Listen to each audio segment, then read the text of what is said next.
Kalaboso ang dalawang hinihinalang tulak ng iligal na droga ng mga operatiba ng Northern Police District District Drug Enforcement Unit o NPD-DDEU sa isang buy-bust operation sa Barangay 28, Caloocan City, dakong alas 4 pasado ng madaling araw.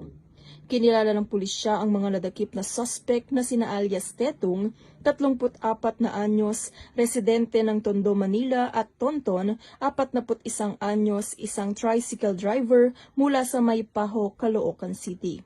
Sila ay kapwa itinuturing na high-value individuals. Nasamsam sa lugar ng operasyon ang humigit kumulang 60 gramo ng hinihinalang shabu na may tinatayang standard drug price na 408,000 pesos.